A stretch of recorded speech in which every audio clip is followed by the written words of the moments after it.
This is very timely considering what's coming.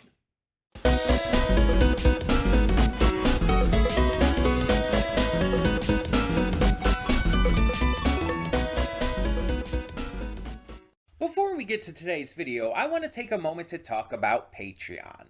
That's right, we are on Patreon now, and we have a bunch of tiers with a bunch of great rewards.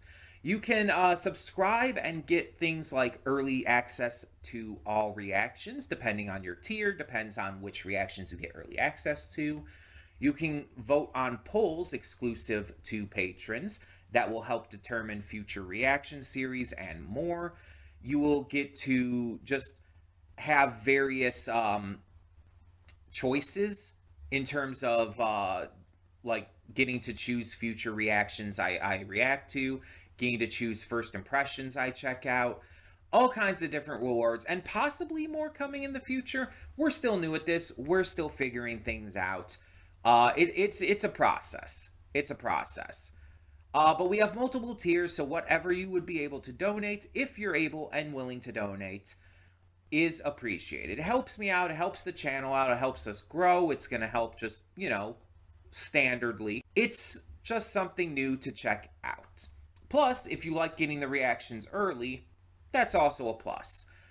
But it is optional. If you're unable to do it, that's completely fine. All reactions will come to YouTube just a little bit later, a week later or so. So that all being said, thank you as always so much, and let's get on with today's video. And with that being said, hey everyone, welcome to Princess Gay. I'm your host Connie, and today we are here with my blind reaction to Season 2, Episode 4 of the One Piece live action. So first off, you may notice some differences here from the last episode and all. Just to keep it short, we got new furniture. You can see like the new furniture here, it doesn't go up as much, so it's like not a lot of like upper back support, unfortunately. At least on this 2-seater, we have a 3-seater that's literally right across from me right now. Like I'm looking at it right now. The dog's actually over there. But you also may notice lighting might be different because I am directly across from the window now instead of like perpendicular to it. Basically, it used to be over that way, which is where the TV is now. So basically, the 2-seater love seat over here switched places with the TV. And so that's going to help with no longer really having to worry about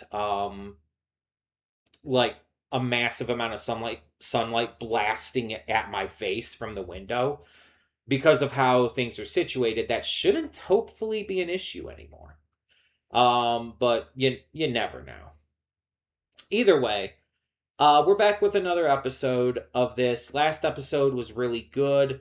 Since I recorded it, I've watched it a bunch more times with reactions and just loved it more and more and more. A lot of people have been focusing on the Mihawk stuff. Like, people were really excited for that, and it's like, that was honestly the least interesting part of the episode to me. Like, I liked it. I like that Zoro is haunted by his loss to Mihawk, and that's sticking with him and, like, pushing him to do better. Like, that's absolutely a fantastic addition to this.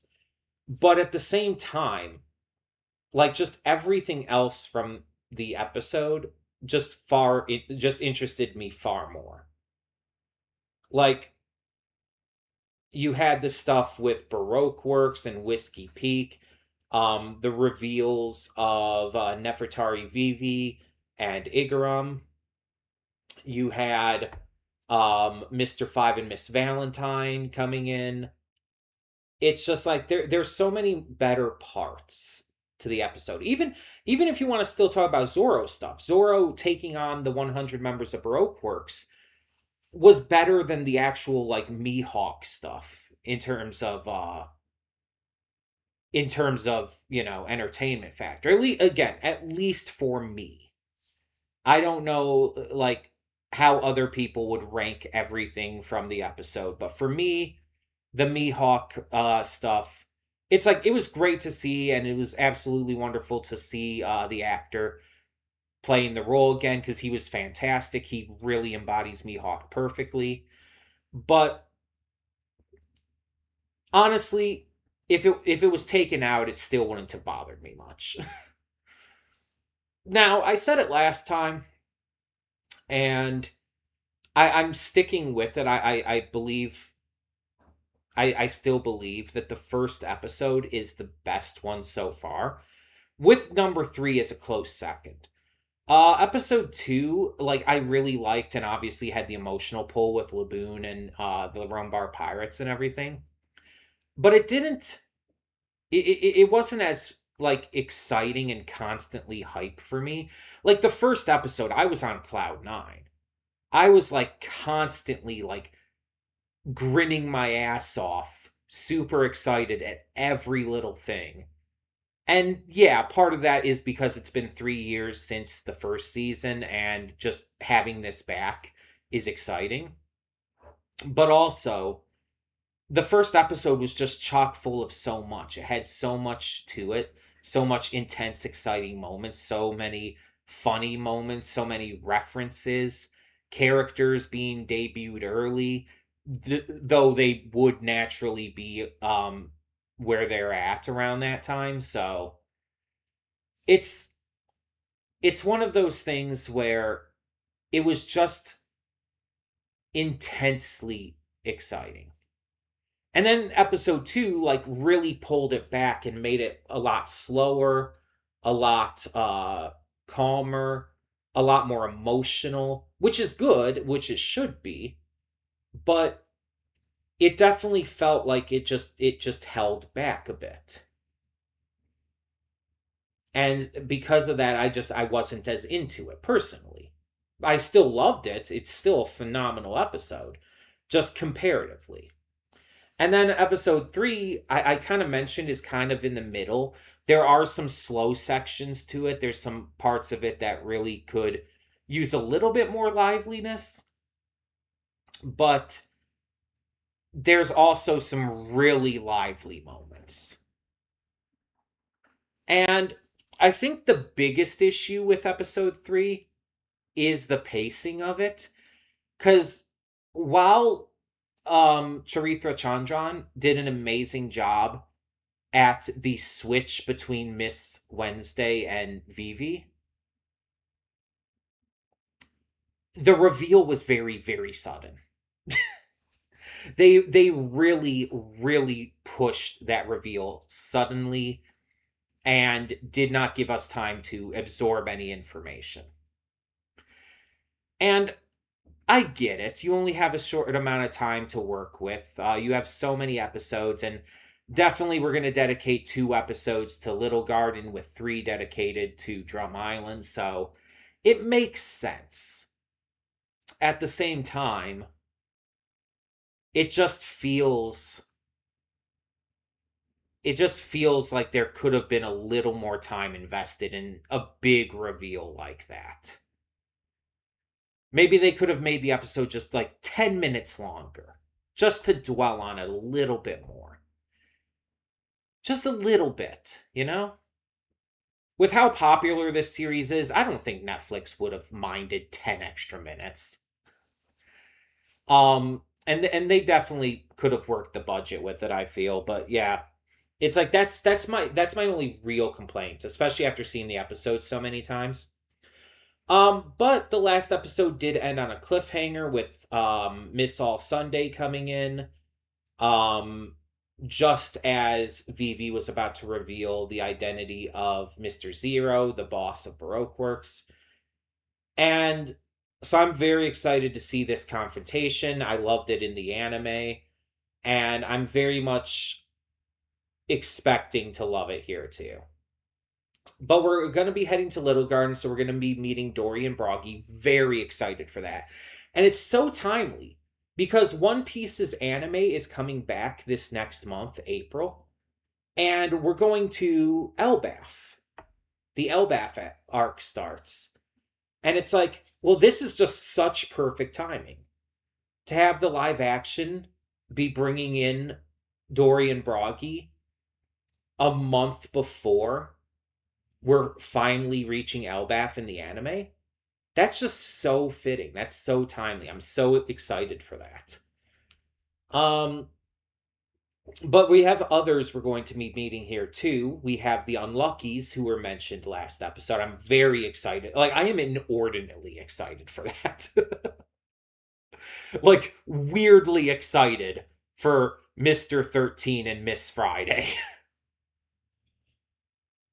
But on top of the Unluckies, um we also have some more Baroque Works agents coming, including one played by a pretty big actor, probably the biggest actor this series has gotten, with David Desmalchian.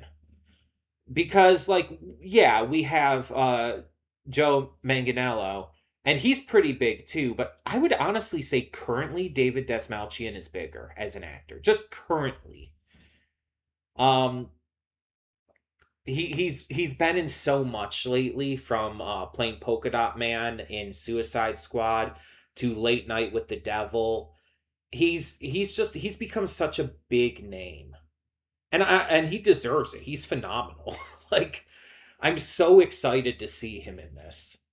But that being said, I think that's our cue to get on with this. I think we should check this out and see what we have in store. So let's do so. Hold up just a sec. Before you click that link down in the description below to get to today's video, I want to remind you of all the awesome content we have both on this channel and the Princess of Gaming channel. Let's check it out.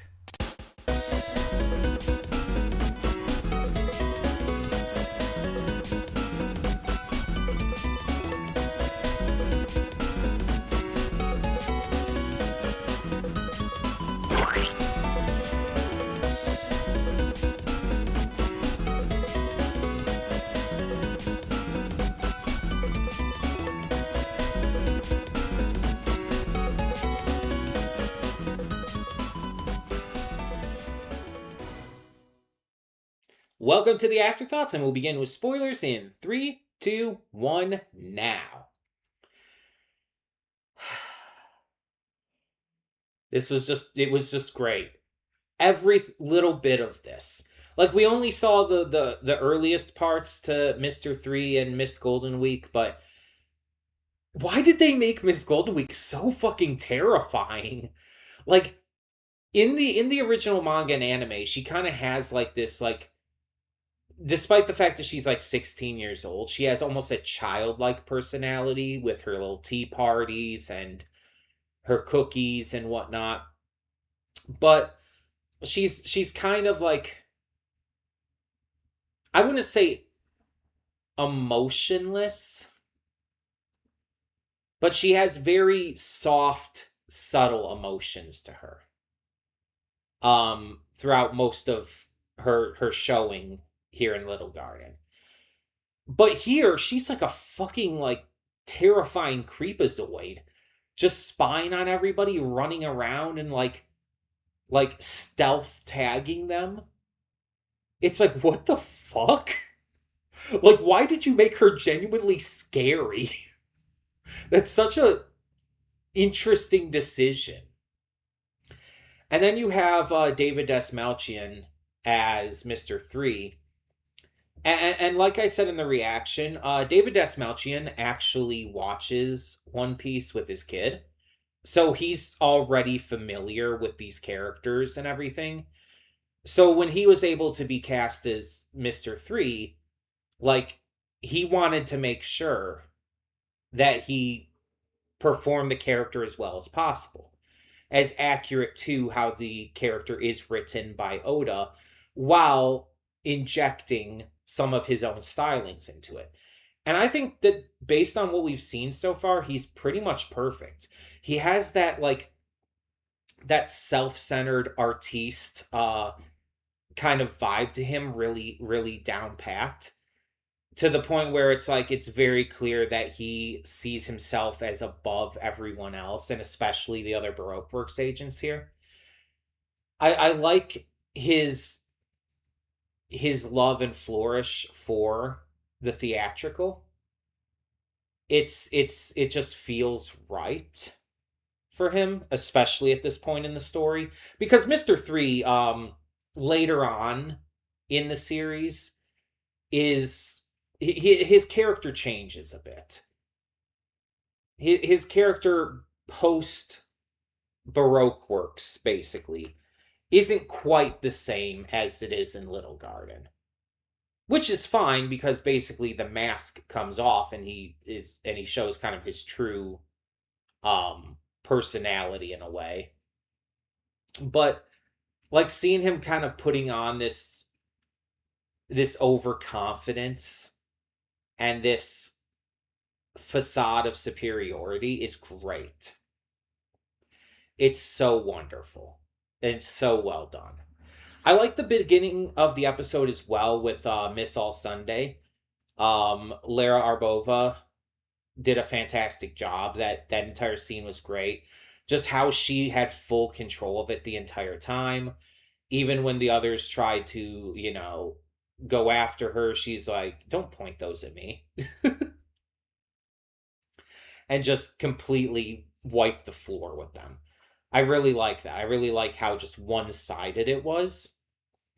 I also really, really like the general vibes of this with the introduction of Little Garden being this prehistoric ancient island and showing how everybody kind of like is like acclimating to that.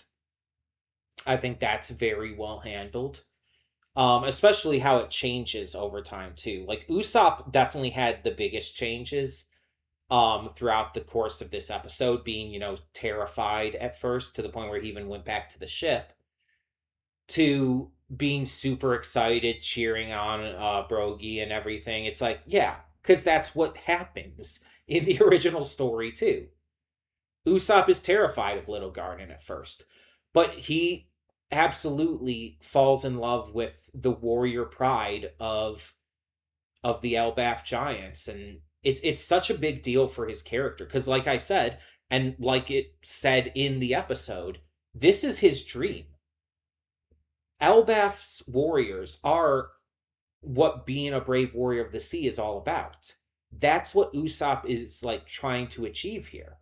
So having him become completely enraptured by it makes perfect sense. What's interesting here is Zoro and Nami being afflicted by the paint. That's very interesting for what's going to be coming in the next episode involving Mr. 3, which we kind of like get a little glimpse at the end here. I'm very curious how that's going to affect things. They also did a change of having instead of Dory being the one to drink the exploding beer, it was Brogy this time.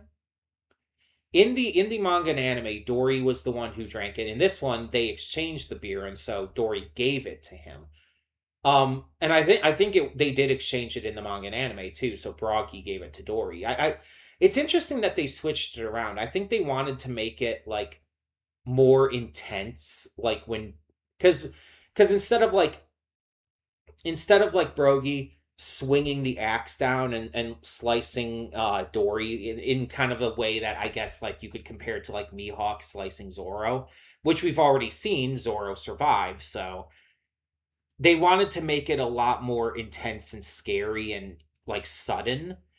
So Dory, who uses the sword, having him stab it into Brogy's like midsection is gonna be a lot more shocking of a moment, especially for those who have never read the manga and anime. It's gonna be horrifying. Unfortunately, the trailer already kind of spoiled the fact that he doesn't die. So there is that. But I don't think they would make that big of a change anyway. Like making Mary die in season 1, or even if Igaram's death does stick here, that's one thing. That's a death that could stick. But I just don't see them actually killing off one of the giants here. It just doesn't make a lot of sense. Zoro and Sanji hunting the same prey at the same time is interesting because they were separated from each other in the manga and anime. Again, I believe Zoro took on a Triceratops while Sanji took on the T-Rex. Or did Sanji take on I remember there being a saber-toothed tiger. Maybe Sanji took on the saber-toothed tiger and maybe the T-Rex came later. Maybe they did. No, yeah, I think they came head to head and they were arguing about whose kill was bigger. But no, that was definitely the T-Rex. That was definitely the T-Rex that was being compared with the Triceratops there. When they were arguing about whose kill was bigger. So they're just doing that differently here too. Mr. 5 and Miss Wednesday's part, or not Miss Wednesday, Miss Valentine's part in this was minimal, but setting up some stuff. I liked it. It was fine. I think we'll get more of that next time. And I really like Vivi just like starting to kind of acclimate herself to the rest of the crew. She's really starting to like understand their point of view. Not quite on board yet, not entirely there, but she's getting there. She's getting there. I also really like the funeral for Igaram, the Elbaf style funeral she held by burning his handkerchief, which I was actually a little surprised at because like it was a big deal when she tied that into her hair last episode. So I'm kind of surprised that they are changing that up to the point where it's like, oh, and then the very next episode she ends up burning it as a funeral sacrifice. Interesting decision. Not bad by any means, just interesting. But I'm definitely curious to see what they do because there's a few things from the trailer I know is coming in the next episode. I'm not going to say exactly what, but I know very specific scenes are going to be happening. And there's a couple that I'm very excited for. I think both of them involve Sanji. I'll say that much. That's going to be very exciting. But we also have some more stuff with Mr. 3 that's going to be fun. I just really think they nailed every cast member out of the park this season, like even more so than season 1. And season 1, obviously, they nailed like the Straw Hats and everything we've got, so it's like just David Dastmalchian is perfect as Mr. 3. The two actors playing the Giants are absolutely perfect. You have like everyone is so good. And I'm very excited to see what new updates they'll have to it in the next episode. Any surprises. And after that, we only have one more arc we're covering in this season, so. And that's the one I think pretty much everyone's been waiting for at this point. But that being said, let me know in the comments below what did you think of this episode of the One Piece live action. And for now, I'm Connie and I'm signing off. See y'all next time.